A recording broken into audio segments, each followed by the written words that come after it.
যদি আপনি সত্যি আল্লাহর সন্তুষ্টি অর্জনের জন্য, আল্লাহর তাকওয়া অর্জনের জন্যই কোরবানি করে থাকেন, তাহলে যেমন মানুষ দেখানো হবে না, আবার তেমন দায় সারাও যেন না হয়, বরং মধ্যম পন্থা অবলম্বন করেই আল্লাহর সন্তুষ্টি অর্জনের জন্যই যেন হয়। আল্লাহ আমাদের সকলকে সে তৌফিক দান করুন। সম্মানিত সমবেত মুসল্লিবৃন্দ, কোরবানির পশু সংশ্লিষ্ট আরও কিছু বিষয় রয়েছে যেগুলি হয়তো আরও সামনে আমরা জানবো ইনশাআল্লাহ। তবে আমরা সাধ্যপক্ষে চেষ্টা করব এই ইবাদতের মধ্য দিয়ে যেন আমরা আল্লাহর সন্তুষ্টি অর্জন করতে পারি, আল্লাহর নৈকট্য অর্জন করতে পারি। সেটি হবে আমাদের মুখ্য বিষয়, অন্য কোনো বিষয় নয়।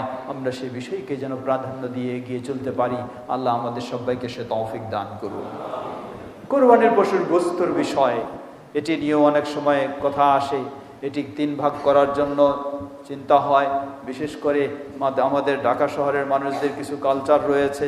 একজন মানুষ একটা গরু কোরবানি দিলে কয়েকটি আত্মীয় থাকলে এক রান পাঠাতে হয় এক আত্মীয়র বাসায়, আরেক রান পাঠাতে হয় আরেক আত্মীয়র বাসায়, আর 2 রান থাকলো বাকি, এই 2টা আর 2 বাসায় পাঠানো হয়। শেষটায় দেখা যায় নিজের পরিবারের মানুষেরাও একটু আনন্দ সহকারে গোশত খাবে, এমনটিও সুযোগ হয় না। সেটা তো হয় না ফকির মিসকিনকে কিছু দেওয়া হবে, সেই সুযোগটাও থাকে না। এমন কালচারগুলি উচিত নয়, এই ধরনের সামাজিকতা নয়, উচিত নয়।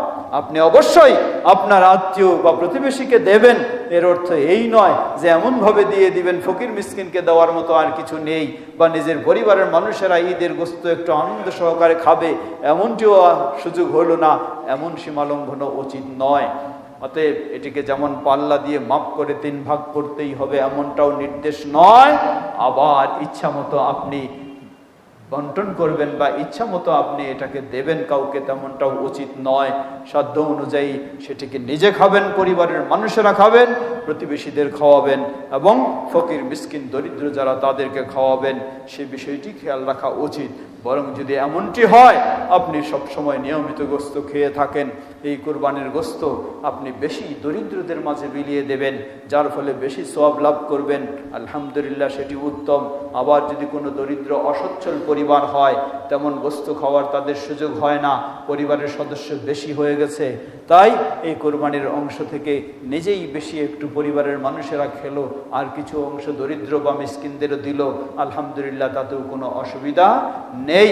মনে রাখবেন, ইন্নামাল আ'মালু বিন্নিয়াত, আপনার ভিতরে কি রয়েছে সেটি যেন আল্লাহর কাছে স্পষ্ট হয়, সেটি যেন আল্লাহর কাছে কবুল হয়, এমনটাই আমাদেরকে চিন্তা রাখতে হবে।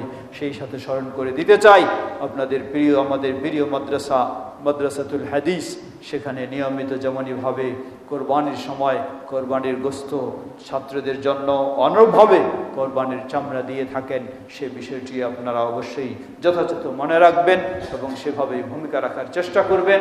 আল্লাহ রাব্বুল আলামিন আমাদের সকলকে তার সন্তুষ্টি অর্জনের লক্ষ্যে ভালো কাজ করার তৌফিক দান করুন। ইবাদাল্লাহ রাহিমাকুমুল্লাহ।